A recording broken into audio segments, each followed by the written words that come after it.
Good games, bad games. No matter what the situation is, there was no way to escape having two sides of the argument, even if the game's a massive load of poop. And with those two opinions that spark massive debates among fans, that usually end in 12-year-olds not knowing how to curse right, we come to today's presentation. A 19-year-old boy named Balrog who has to shed light on one of the most highly debated video games of all time, Pokémon Ruby and Sapphire for the Game Boy Advance. Which side will Balrog take, you might ask? Well, you gotta kinda watch the video to find out. Yeah.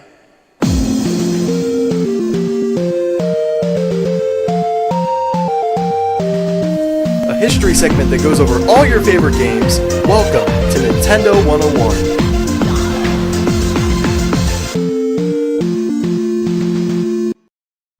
So before I begin, I have to admit something. I hated Pokémon Ruby and Sapphire as a kid. I couldn't transfer the Pokémon I trained for years in Gold and Silver, I couldn't go to old regions, the graphics weren't even close to Gold and Sun, which came out 2 years before, and only like a third of the old Pokémon were there.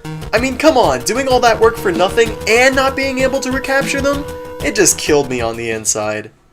But come on, I was 9 years old. I was obviously blinded by these faults and didn't see Ruby and Sapphire for the great games they were. Right?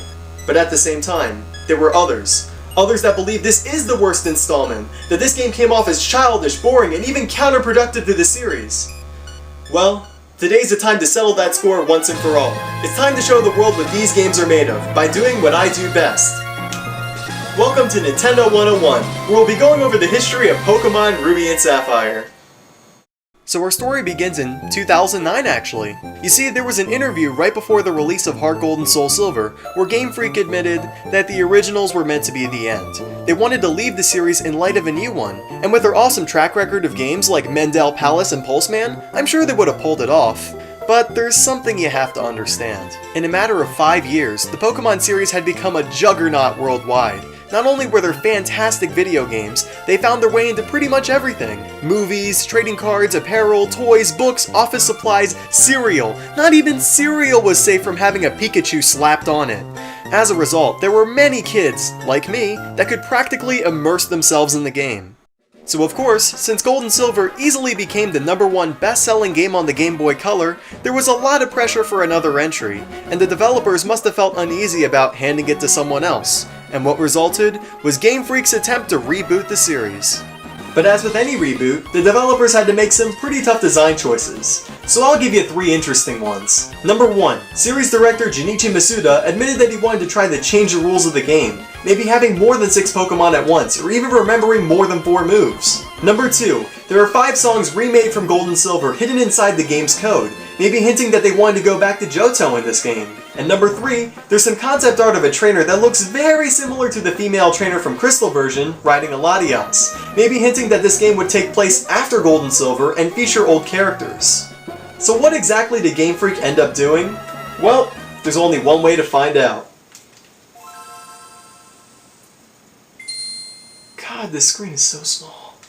So the story here starts a bit different than the other games. You're a boy that just moved to Little Root Town, where apparently your mom treats you like luggage and trucks don't need roads. A few minutes in though, you realize why you've moved. Your dad, Norman, recently became a gym leader. Now how cool is that?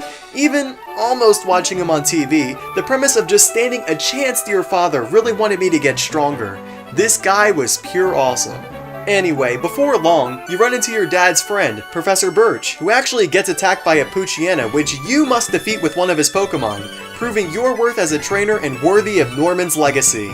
After that's done, you battle your rival, Professor Birch's kid, get running shoes from your irresponsible mom, and your adventure finally begins. Now this isn't an epic tale for the ages or anything, but I really enjoyed this setup at the beginning of the game, since it strayed from the usual, oh, here's 3 balls on a desk, pick one. It just felt very creative, as well as creating events leading up to your grand adventure. But from here on out, there were tons of changes made to the original formula. Yes, some of them were smaller compared to Gold and Silver, but that's because Game Freak needed to keep things simple. After all, the game is designed for kids. But at the same time, simplicity can be a double-edged sword, especially when you're making such a big hardware jump. Simple hardware usually means a simple game, while more advanced hardware makes simplicity more apparent. So instead of giving you the same spiel about how the game improved, I'm going to give you 10 reasons why this game is better or worse, in a very heated debate with some history thrown right in. So, let's get started. Well, the first thing I want to talk about is how the game looks. People have always been really torn about this graphical direction, but let me start with a positive outlook.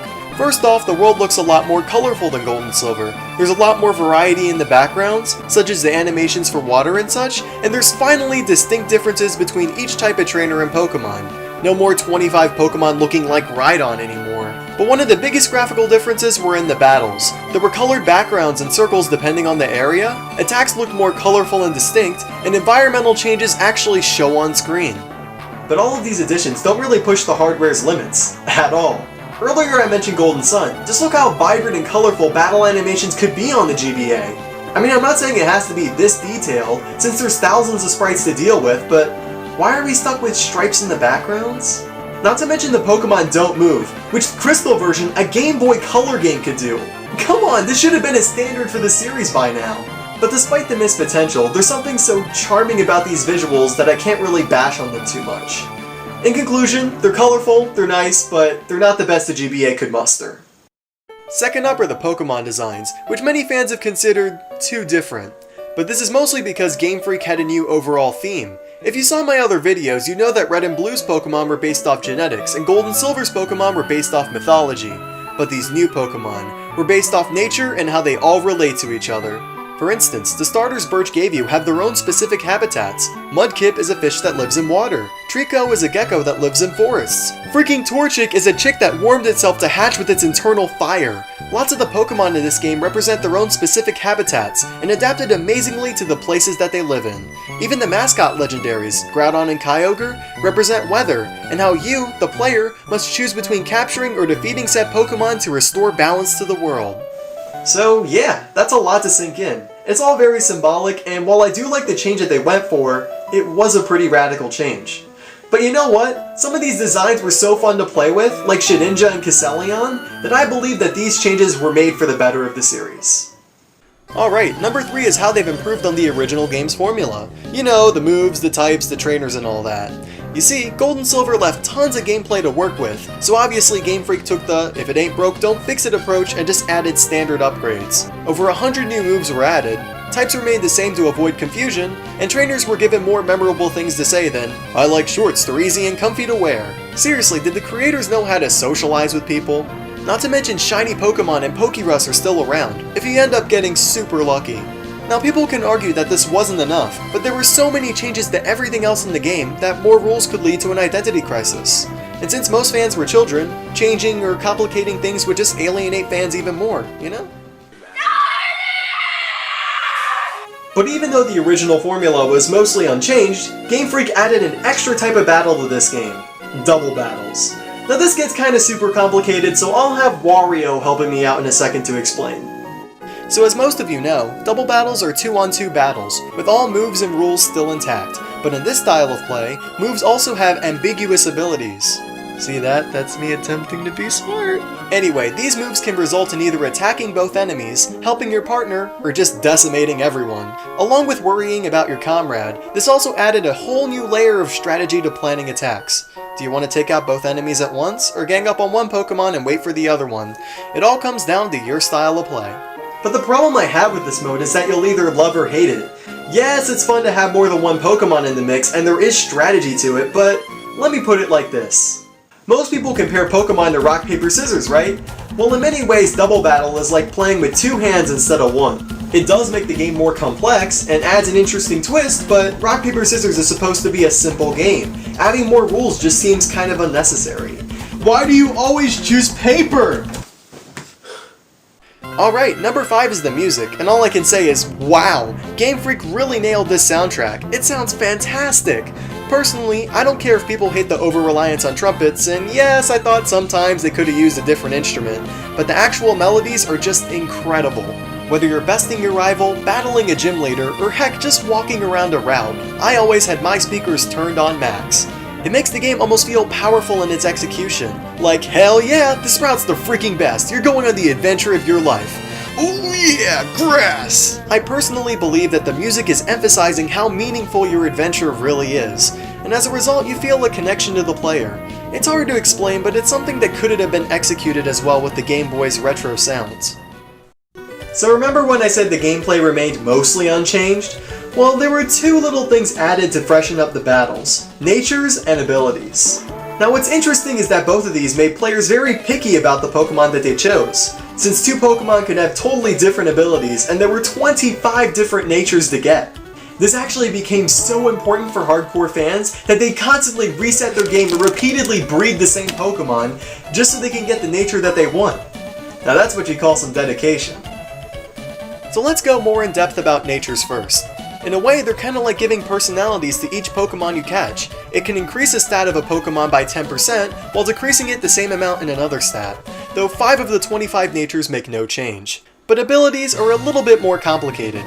You see, each Pokemon has a unique ability that gives them an advantage in something in battle. It could be a resistance to certain moves, a stat change, or even inflict status conditions. And since each species of Pokemon only has an ability or two they can have a chance of having, you usually know which Pokemon has what. Facing a Shroomish? Don't use physical attacks. You could get status effects. Facing a Mudkip? Don't let him get to low health. His moves power up. Facing a Solrock? Well, you can forget using ground-type moves. Levitate makes them useless.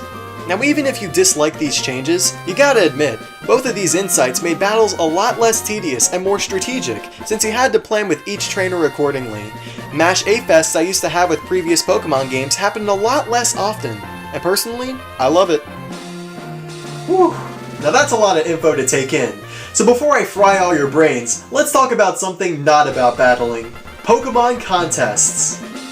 Now whether you like it or not, contests were certainly different than normal battling. If anything, they were like fashion shows, where you show off the traits you help enhance with your Pokemon, like beauty and cuteness. This is done through collecting over 30 kinds of berries, which are scattered all over the region. You heard me right, over 30, with some of them being e-reader exclusives. Now some berries are the standard ones like in Gold and Silver, except, you know, not called Piss and Cure Berry, but many others are ingredients for Pokemon food called Pokeblocks. Now this all gets super complicated, so I'll give you the simple version. You create these by blending berries in a minigame, and the higher your accuracy, the more potent your blocks are. Give these to your Pokemon and their contest stats increase. Then when you actually go to the contest, you get rated on their condition and the moves they use in battle. I just found it cool that every move in the game has a separate effect for contests, and actually using them against other players were pretty fun. In conclusion, contests are cool, but when you think about it, there's no real point to them. It's just a fun diversion, with having the depth of almost being a game within a game.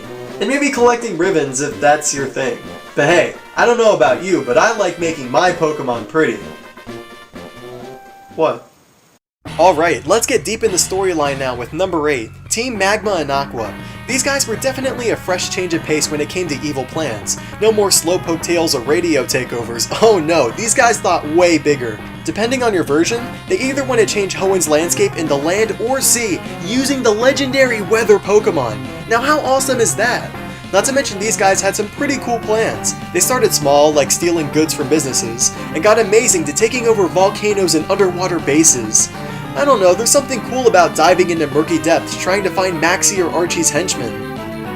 But this also had a way bigger significance that really helped out the game's sales. This gave the game actual version exclusive content, versus not just having a Pokemon or two. Though level design wasn't too different, it gave players incentive to see both sides of the story. And checking out those sales numbers, they definitely succeeded.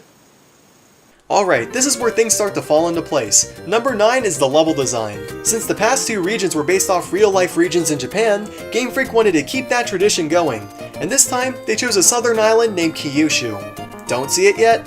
How about now? Anyway, this island is known for having a subtropical climate, which explains a lot of the design.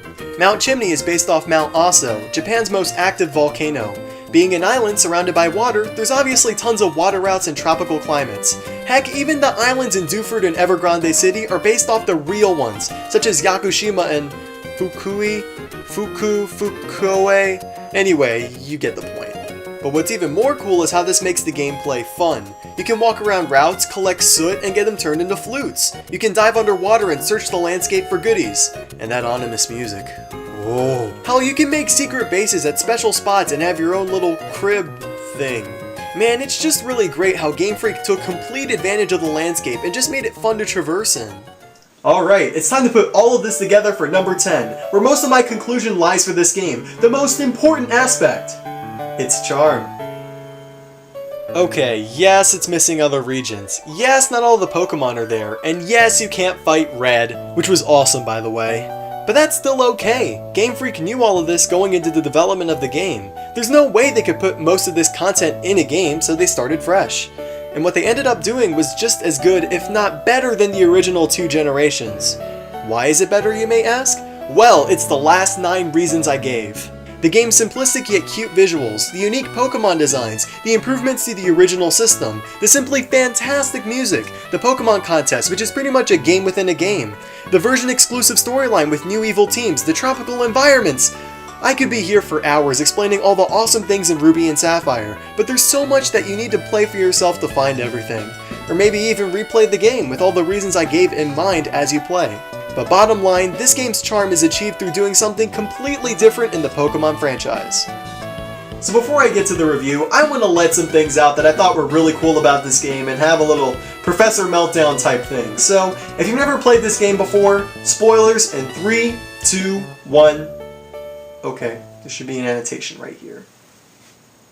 Let's go! Remember when you fought Wally at Mauville City and you were like, oh wow, this guy's a weakling, and he totally wrecks you at the end of Victory Road? Remember when you got the chance to choose a Mach or Acro bike and you could do the bunny hop thing and get to cool places? Oh! Remember when you fought that completely original Elite Four only to fight Steven at the end? And oh god, that awesome theme. And remember when you got the Pokegear and you could rebattle trainers without having to hear about their top percentile Rattatas?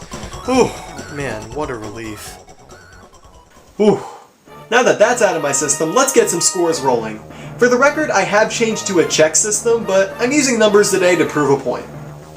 Alright, well let's get started. First up is fun. Now this game is an incredible journey with tons of new features added, but unfortunately a couple of them from Gold and Silver were completely taken out. So because of that, 9. Now looks-wise, this game looks very crisp and clean, but the problem is that it's very basic and animations for Pokemon were completely scrapped. So because of that, 7. Now sound-wise, I don't even need to tell you guys have been hearing the soundtrack the entire video, and it sounds fantastic!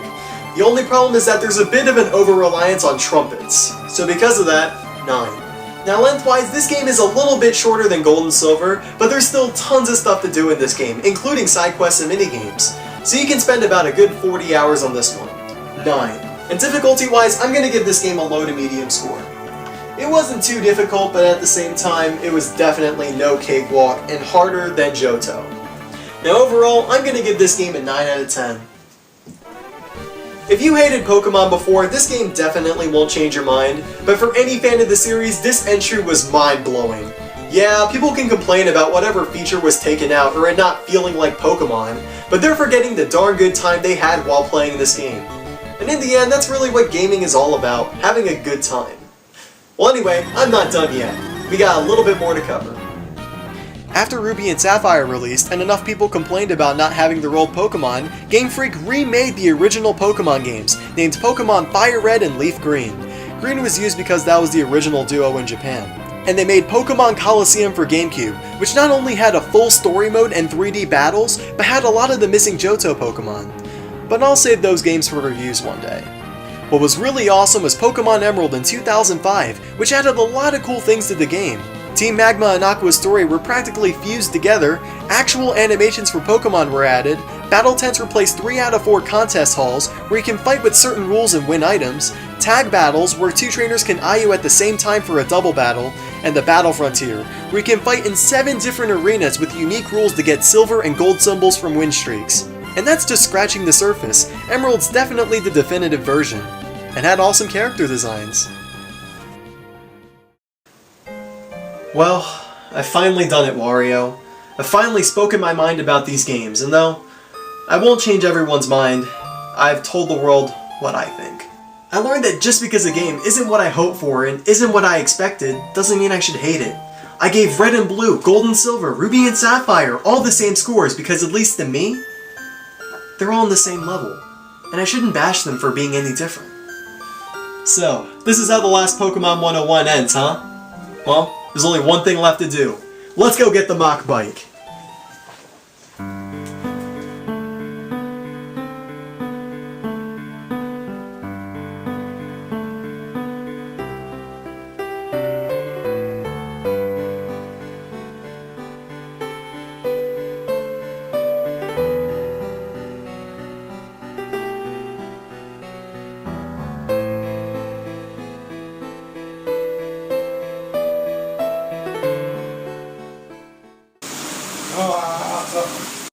Hey guys, thank you so much for watching. First off, I want to thank Did You Know Gaming for supporting Nintendo 101, and Superior Larkscene for making my theme used in this video, and you can find links to their videos right down there. The past 3 videos have been tons of fun to make, and I have those 2 and all you guys to thank for getting me this far. And while this may be the end of our first journey in Nintendo 101, a new franchise will begin anew next time, with the history of Zelda 1 and 2.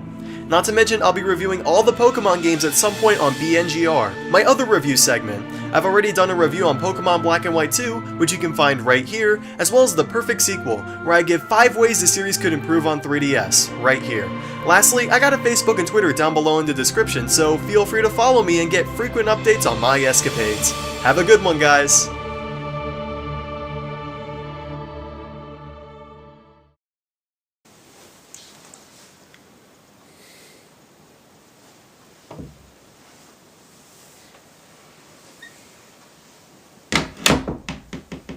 Goodbye, old friend.